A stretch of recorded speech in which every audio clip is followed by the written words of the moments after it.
Alright, ladies and gentlemen of the internet, I would like to welcome you to the final installment of Shelf Life Season 1 Home Edition. I've had an absolute blast cooking for you guys over the past few months, but truth be told, my flat's not a studio, I'm not a videographer, I'm just an idiot. But I want to tell you another reason why today's episode is a special one is because today is World Food Day. And we're extremely proud to have partnered with Action Against Hunger for their annual Love Food, Give Food campaign, which today gives us an opportunity to try and raise awareness of the devastating impact that COVID-19 has had on global hunger. To give you a bit of context, last year 690 million people around the world went to bed hungry due to issues such as climate change, poverty and conflict. But of course, since the coronavirus crisis has taken hold earlier this year, it's had an absolutely devastating impact on already vulnerable communities. So we could expect that number to rise by a further 132 million. So you might be over there at home thinking, how can I help? One of the things that you can do is donate anything that you can spare. And the place that you can do that is www.donate.actionagainsthunger.org.uk, and we'll be putting all the information down below in the comments. Even the smallest amount will make a huge, huge difference if we all get involved. So I really, really hope that you do. In the meantime, let's cook some food. Enjoy this.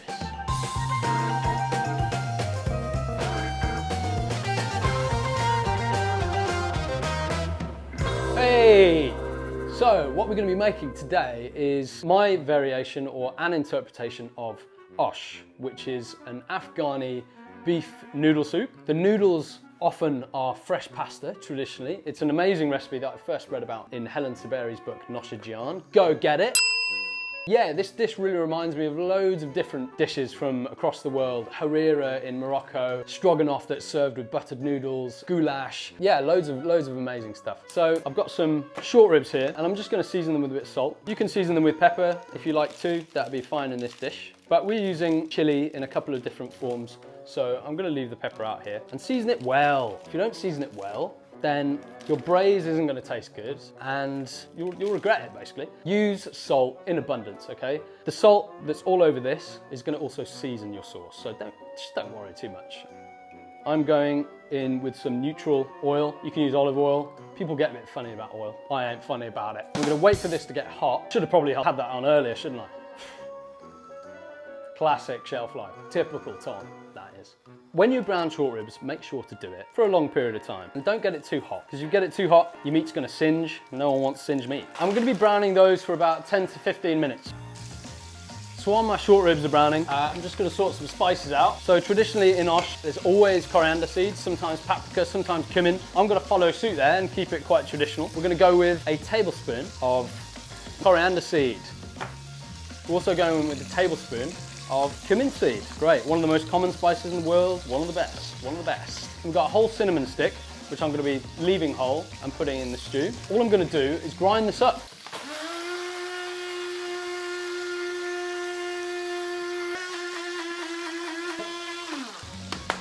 I'm happy with that. And then that can set aside until we're ready to add it, okay? Just getting ahead of myself. So now we can probably turn these. We can turn that guy at least. He's got some good color on him. This guy too. Wow, look at that. Fantastic stuff. Now another thing I can do to get ahead of myself is think about the vegetables that are gonna be going into the base to kind of form like the mirepoix, but it's gonna be a loose one. It's gonna be a rough chop situation because it's gonna be cooking for a few hours in the oven, about 3. So I've got some Turkish peppers. Sometimes these can be a bit hot. So we're gonna, they're not, they're incredibly aromatic. So I'm gonna throw a few of those in there. Not traditional, but just pop what you want in. So I'm just getting rid of the seeds and then we're just gonna roughly chop this. Again, it's gonna be cooking for a good while in the oven with everything else. So you really don't have to be too precise or chop it like mega fine. Don't worry about that. There's my peppers. Then, onion. So same deal, you don't want to go too fine with this, you don't need to, it's cooking for ages, it's all going to melt into the sauce. So we're going rough chop, just once through, no worries, so easy, it's a joke. So once these guys are ready to come out, which is pretty much now, then we can dump all that in and then build in some liquid too. Okay, I'm really happy with this. We've got some great colour in the bottom of the pot and these guys look really golden brown all over. You don't want to brown them for half an hour, because then the meat will irredeemably dry out. But it's going into liquid, So any of that brownness, don't worry if it looks dry now, it's gonna get really delicious later on. And then into this base, chuck in the cinnamon stick, then go in with the peppers and the onions. Couple overboard. In they go too. A little bit of salt, not too much because you've had some there. That's gonna help these guys fry. And as they cook and release their moisture a little bit, they're gonna be taking on that flavor from the bottom of the pot and kind of cleaning your pot for you. How brilliant is that? These guys are just, they're cleaners. Okay, so we've got a little bit of caramelization on the edges of these, and they're translucent, which is exactly where we want them to be. Don't worry that they haven't turned to mush, they'll do that later. So now I've got some tomato puree, which I'm gonna shove into the base. A good long squirt, I reckon like 2 heaped tablespoons. Osh is sometimes referred to as Afghani tomato soup as well. So tomato is a feature. You can use tinned tomatoes if you like, but I'm just going straight for the puree. And then you kind of want to let that hit the oil because you want that to cook out a little bit. Can add a bit of an acrid taste if you don't. So that's phase 1. And then I'm going to throw in about 4 cloves of garlic, which I've just finely grated. You can even chuck those in whole, but I want garlic flavour to be a bit more prevalent. I want it to be there. I'm going to chuck in my spices now, going with all those. And I'm also going to go in with about the same amount of paprika, just slightly less, 2 heaped teaspoons. So we've got 4 spices going in there. Fantastic, delicious stuff. So you can smell the garlic, that's hit the pan now. As soon as you can smell it, it's nearly cooked, okay? I'm just gonna grab a little bit of water just to help that masala base do its thing. The moment you add water, you'll see it just becomes much more pasty and delicious. And then all remains to do is to get some chicken stock. My wife made this. I'm really proud because it's probably the most delicious chicken stock I ever saw. She's an absolute wizard in the kitchen, Lydia. Hey, Lids. Okay, and now that's the base of our braise. All we've got to do, grab these guys, pop them back in, and you want it so that the bone side is up. In we go. I'm going to give that a little bit more water so that they're mostly submerged. Give it a little bit more salt. And then, so now he comes up to a light simmer, and then we're going to transfer him to the oven, and he's just going to melt away and become the most delicious sauce that's going to be going with the noodle element of our interpretation of the ash. So while my beef's cooking in the oven, I'm gonna make my noodles. Traditionally, you wouldn't have any egg in here, but I'm gonna treat my noodles just like a normal fresh tagliatelle because lots of recipes that I've seen call for using shop-bought fresh pasta. You can go out and buy some. But of course, you can also use dried pasta. Remember, we're treating it like a carb here rather than the perfect pasta for the sauce kind of situation, okay? Best way to remember fresh pasta, you just multiply the 100 grams by eggs. Large eggs usually. So what I've done is I've got 300 grams of 00 flour, which is pasta flour. It's finely milled Italian flour. I've got that down on my surface. I've sieved that as well. I'm gonna crack 3 eggs for my 300 grams, straight into the mid, straight into the heart of the action there, all right? And don't crack your eggs on the side or something because then shell will go everywhere. So just crack them flat on the surface. Okay, everybody? Just seasoning up my eggs a little bit.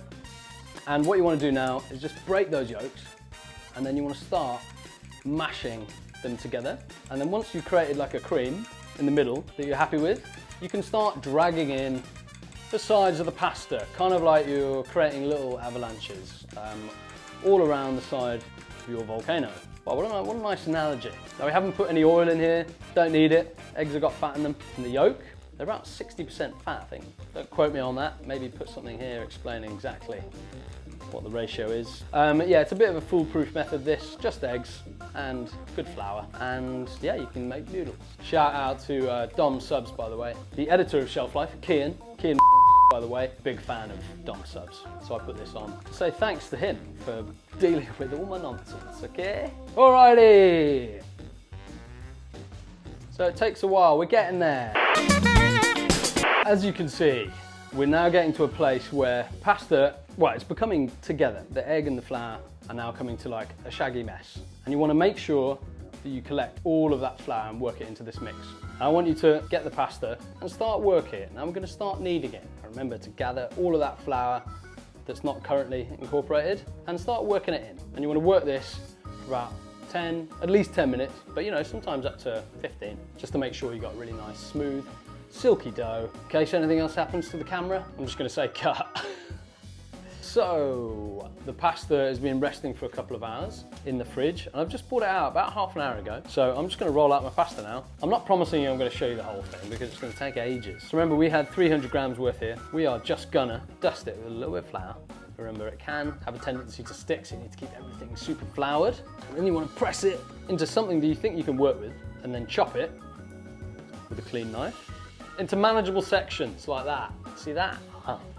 Cool. This is to go through the pasta machine. If you don't have one, you can do it by hand, but I'd probably recommend just buying some pasta, as we said earlier. So make sure he's nice and wrapped, and then it's on over to the pasta machine.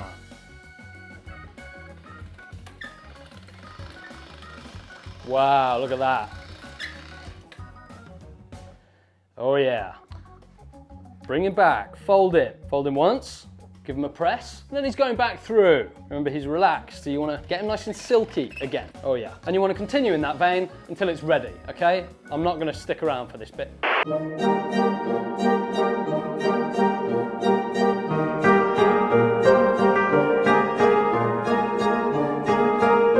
Right, well, that was fine.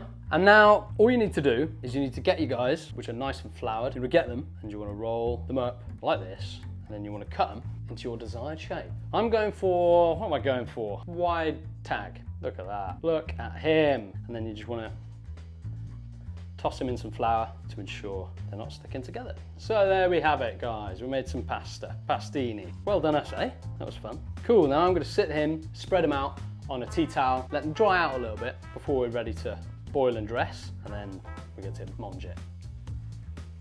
Well, that smells and looks completely ridiculous. It's been about 3.5 hours now. It's just like collapsing off the bone, but the meat is still like intact.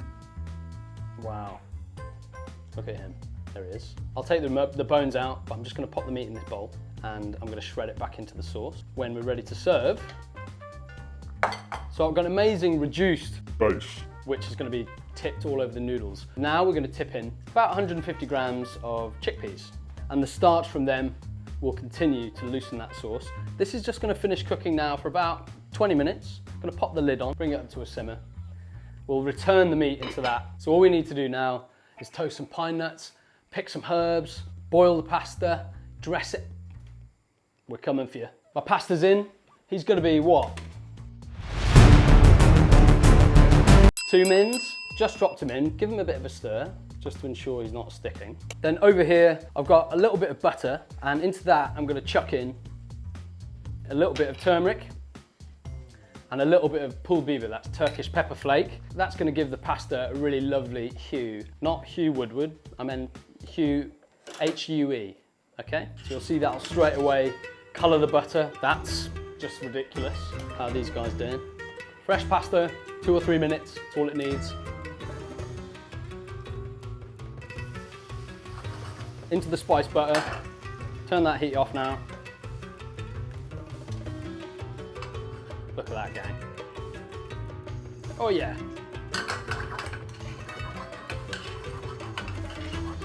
I'm gonna take a little bit of this pasta water, just to loosen. Pasta water's done its job.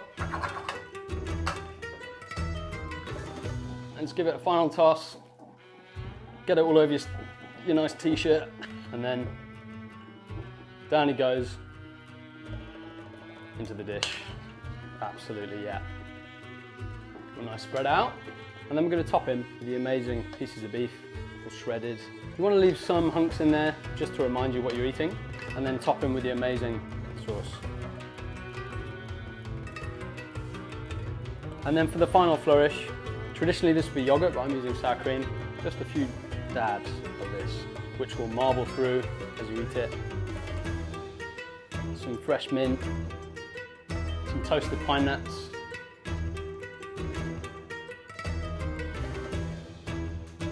And then just a few flecks of pulled beaver. So there it is, dudes. That's my version of Ausch. There we go. If that doesn't say World Food Day, not sure what does. We made it. That was the hottest shelf I've ever done, but I'm very pleased to say that this is probably the best thing I've made in my life. So, shall we? Can't tell you how it smells, man. It's amazing.